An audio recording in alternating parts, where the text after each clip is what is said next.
Hey folks, welcome to the Barbarian's Horde. I am the Nerdy Barbarian, and today we're taking a look at what some people are calling the best budget knife on the market, the Vosteed Porcupine.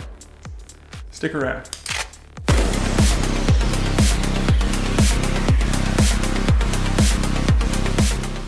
Now, I carried this thing for about a week, using it for just everyday stuff, opening packages, cutting zip ties, scraped a sticker off with it, cleaned my fingernails with it. I hate having dirty fingernails, and I constantly do because I'm always doing dirty fingernail shit. I gotta say, I really like it. It's fidgety. That's a big thing for me. I really like to fidget with knives, sue me. But it's also a good tool. And it only has a few things that annoy me. Well, it's gonna be pretty subjective, but you see here, this big finger choil that this thing has. It's so big that it gets caught in everything unless you choke up. They're kind of forcing you to use a choked up grip with this knife. If you're slicing through any kind of material like cardboard, that's gonna get hung up unless you're choked up in it and your finger fills that and acts kind of like the ricasso, so the material will bounce off of your knuckle and stay in the cutting edge. So if this is something you end up picking up, keep that in mind. You're probably going to want to use a choked up grip on this, or you're going to have a bad time. Okay, friends, rodents, and quadrupeds, lend me your rears.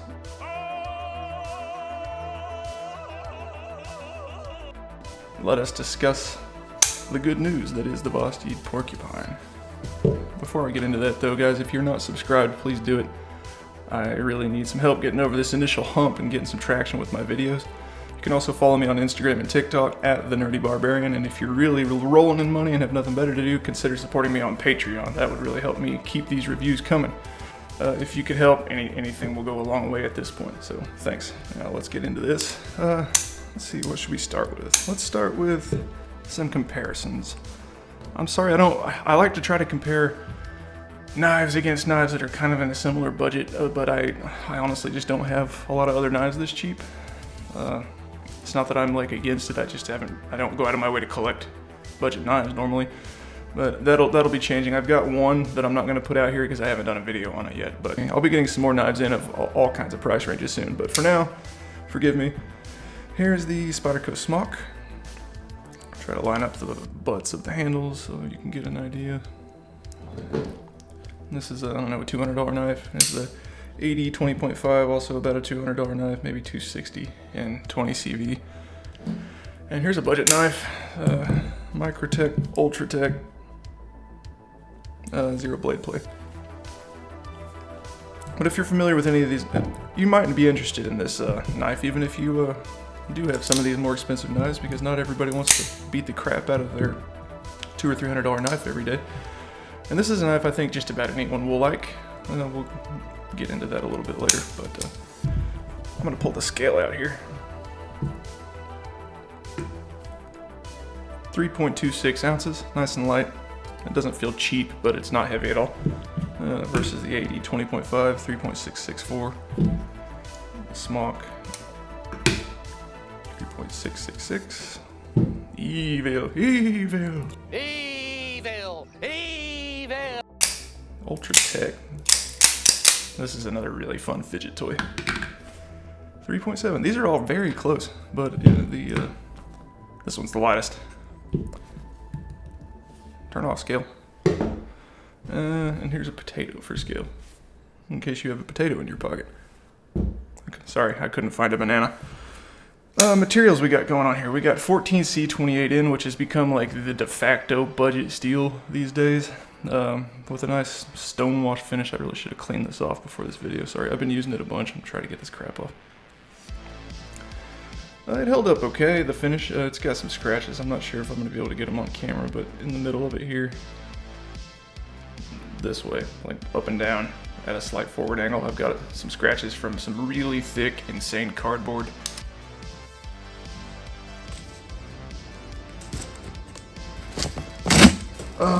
And maybe it was from the hose. I cut some thick, old, stiff water hose that I was throwing out.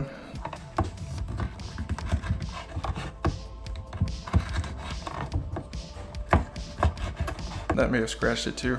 But I mean, it's not the hardest steel in the world, so I'm not surprised the blade finish got a little bit scratched, but you really have trouble seeing it because of the stone washing. It looks nice. I really prefer stone wash finishes.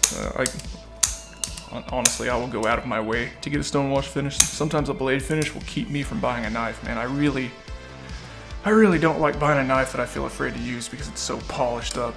It's just not for me. Materials other than the blade, we've got a green micarta. It looks really nice. Feels nice.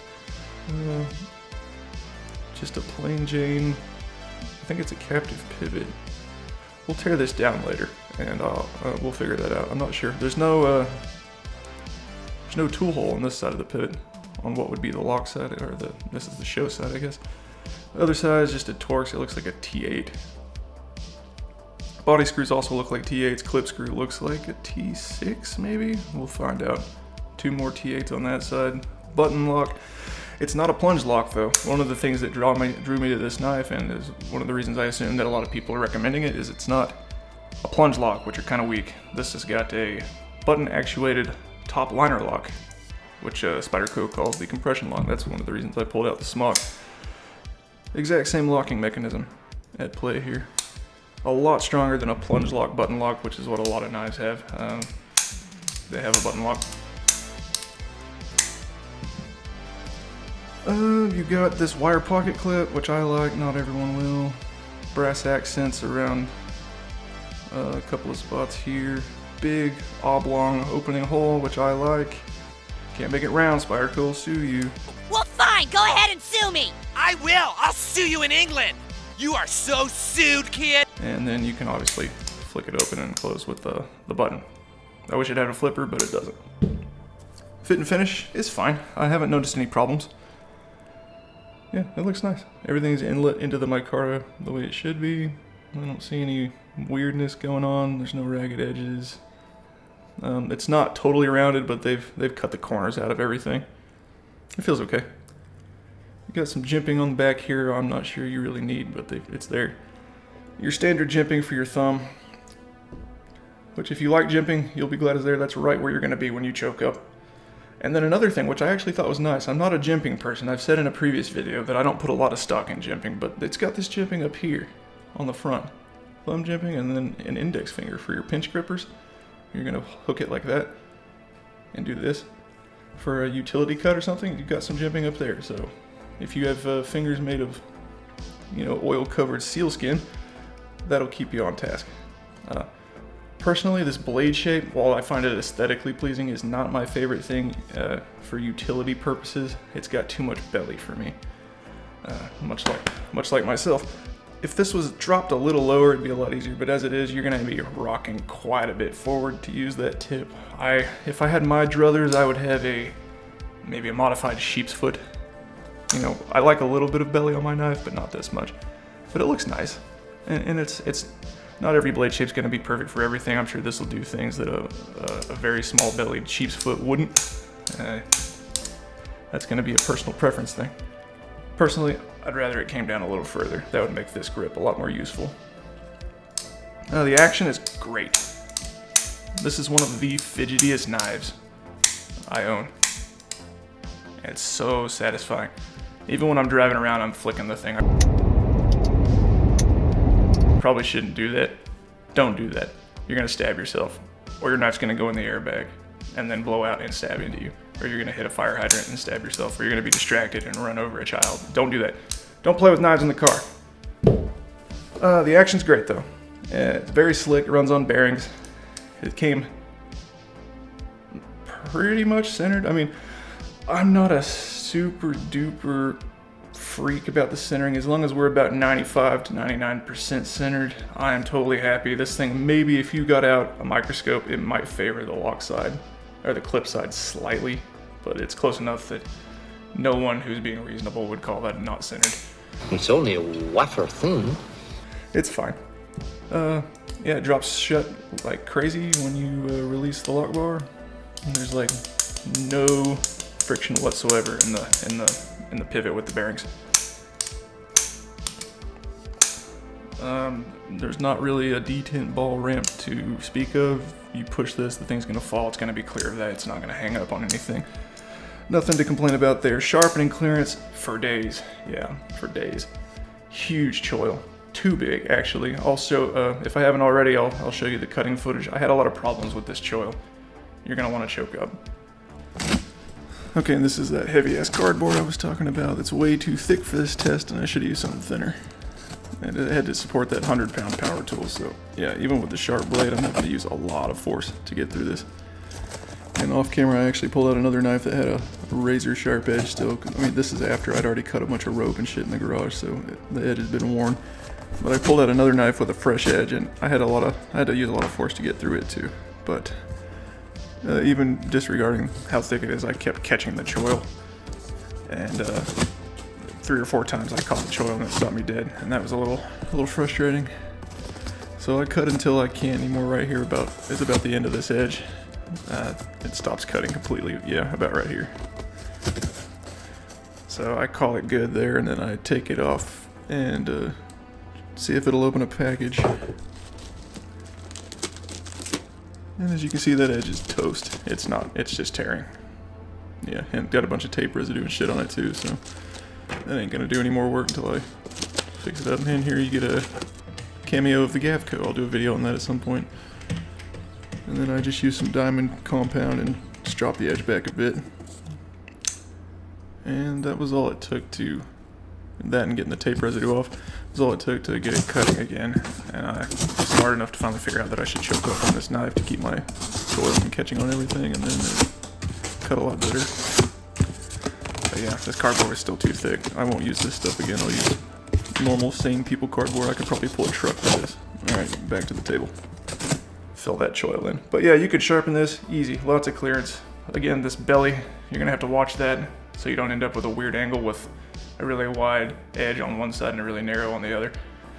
Try to center that belly up in your clamp if you can, if you're doing a fixed angle, or raise that arm, that elbow if you're doing freehand. Watch that belly, because you can end up with kind of an uneven edge on stuff like that. A dramatic change in elevation of the blade. So something to consider. As far as things I especially like, I really like the action. As I've said, it's a really fidgety knife. It's very smooth. It's very satisfying to reverse flick and then drop. Don't do it like that though.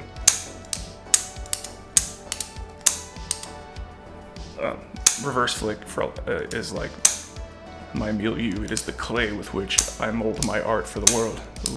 Bullshit. Bullshit. Derivative. Love reverse flicking. It's so much fun. Flick it out, and then I use the like the side of my knuckle of my thumb to release the button, and then your hand kind of stays right there in place. Very satisfying. Right out of the pocket, flick it open, pop right back in the pocket. Works really well. That's the one thing I really like about the knife. I also really like my Carta. I'm a sucker for my Carta. I think it looks just so much better than G10. I don't know. That's a personal preference. Things I don't like. I don't really love the dramatic belly of this kind of. I guess it's a drop point, but it's almost leaf shaped even. I don't love that. It's okay. It doesn't ruin my day or anything. It's fine. I don't really like that it doesn't have a flipper. They left this big cutout here for the finger choil.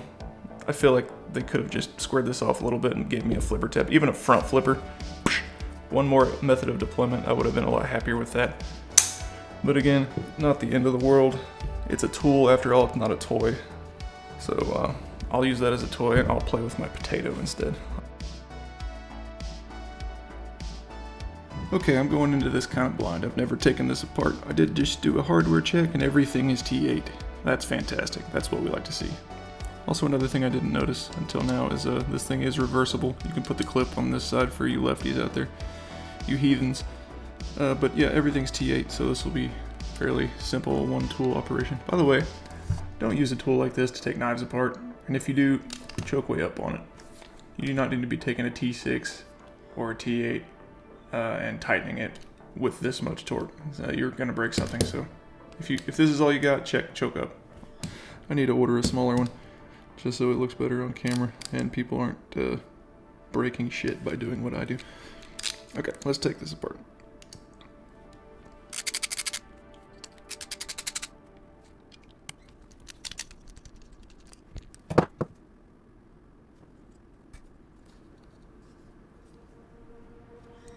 Feels like something's still holding it. I don't think anything's holding it though.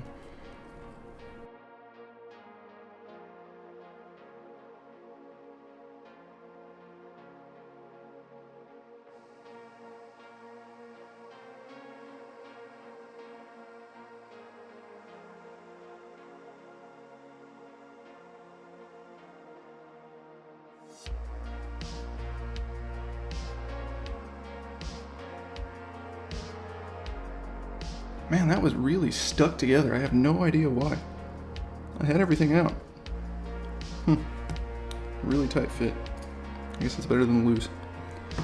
Okay, we got your usual cheap bearings here. And those caged bearings that are kind of open on one side. Not really a surprise. Looks like a brass cage. The pivot is D-shaped, so it is captive. That's nice. I figured it would be since it doesn't have a tool on the other side.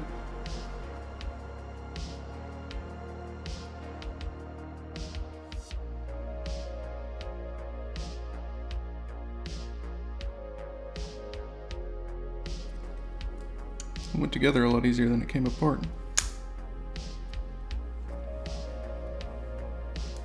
I cut myself sharpening my Herman earlier, so I hope I don't get blood all over this. Ooh, just realized I'm missing a standoff.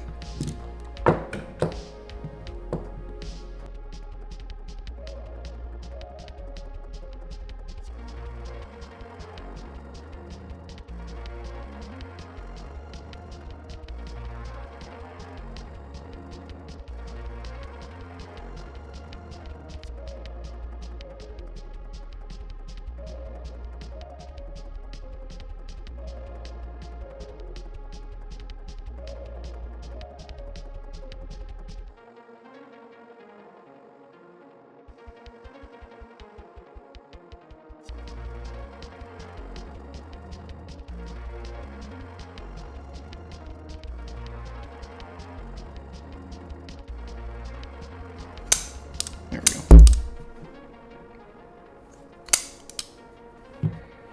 Alright, that'll do that. I really can't stop playing with this thing. You can reverse flig it, which is my preferred method. You can thumb flig it if you're boring. I really wish it had a flipper though. If this had a flipper, it'd be like the trifecta. Perfect. I actually picked up a Civivi recently called the Nugs that's very similar to this with a blade opening hole, but it has a flipper. It's got some trade-offs in other areas though, and we'll talk about that when the time comes, but we're going to stay on the Vosteed for this video. This thing has also got a pocket clip made of wire that a lot of people complain about. Personally, I like wire clips. I'd honestly rather have a wire clip than those shiny stainless clips that you get on like a Spyderco, you know, your base model Spydercos and stuff. I think those look so damn cheap. I really don't like those. I think the pocket clip, the wire clip, kind of looks more like a conscious choice rather than just a cheap out. I don't know. That's really subjective. Also, for your money, you're getting some really nice micarta. It's got a nice balance between smooth and fabricy. Not all micarta is created equally, as you know.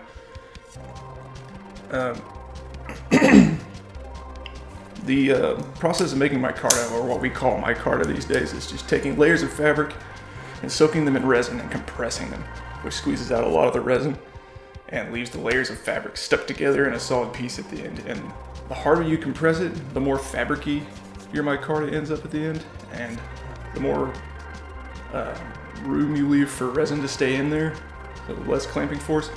The glossier, slicker, more solid, resiny feeling it ends up at the end. Because I've made a little bit to make some knives here and there when I used to make fixed blades. And this is kind of a nice medium middle ground. I like this a lot. It's still pretty solid. It's not so fuzzy that it's gonna feel like it's, I don't know, shedding or soaking up your hand sweat constantly, you know. But it's still soft enough that it doesn't feel like plastic, which is nice. Another nice touch I like about this is the brass accents. See around the pivot, this pivot color here. And also the lanyard hole. Another lanyard hole is another thing that's pretty polarizing. Some people hate them, some people love them. I'm pretty indifferent. I used to brass lanyard hole. A lot of people don't like lanyard holes. I hear people complain about them in video reviews a lot. I don't have strong feelings about lanyard holes personally. I used to put a lanyard on everything. You know, 10 years ago when this was all the rage, everyone collected beads. Some people still do. You could get all kinds of crazy beads, but I've stopped doing that pretty much. Especially people who put really deep carry clips on all their knives. Maybe they like a lanyard to help them pull it out of their pocket, but I don't care about deep carry clips either. I don't mind a little bit of it sticking out of the pocket. But if you were curious, yeah, this does have a pretty deep carry clip on it. Not a lot of this is going to be hanging out of your pocket. You're not going to need a lanyard probably, but if you like lanyards, there you go. But my point was, I'm getting off track. My point was it's got a nice little brass collar around that lanyard hole. The sleeve in there is brass and that looks nice. Pivot collar is, I think it's brass. It's either brass or it's anodized that color and it's like aluminum or something. But it looks nice. I like it. It's a nice little pop of color against the green. And it's the little things like that that make a knife look nice or cheap, you know. It's diminishing returns above about this price point anyway, as you know. So little things like that, I notice. Well guys, thanks for sticking around. Oops. Thanks for sticking around and watching me play with this knife and run my mouth off for a while. Do I recommend this? Yeah, of course, if you're looking for a knife under $100, all the other reviews are right. I mean, you really can't go wrong with this. This is a nice knife. You get a lot for your money here for 50 or 60 bucks or whatever these are now. Sometimes they're kind of hard to find in stock because everyone likes them and all the big YouTubers are talking about how they're the shit, and if you have anything else, you're leaving something on the table. But if you can find one in stock, grab it. Don't go buying one for $100 on eBay or anything like that. Don't support the scalpers. It's not worth $100+, but if you find one in stock for MSRP, you know, $50, $60, $70, yeah, it's fine. You're gonna be happy with it. It's not a super steel, but it holds an edge okay. It works fine, and it's fun to play with. You're gonna have fun with it. I mean, I'm done with my review, but I'm sure I'm going to keep this around and play with it and carry it when I need to do a dirtier job and don't want to mess up a fancy knife. Yeah, because it's a nice knife. It's a really solid knife. It's a good tool, and I think you're going to be really happy with it. Thanks for coming to the Barbarian's Horde, and I'll catch you guys next time.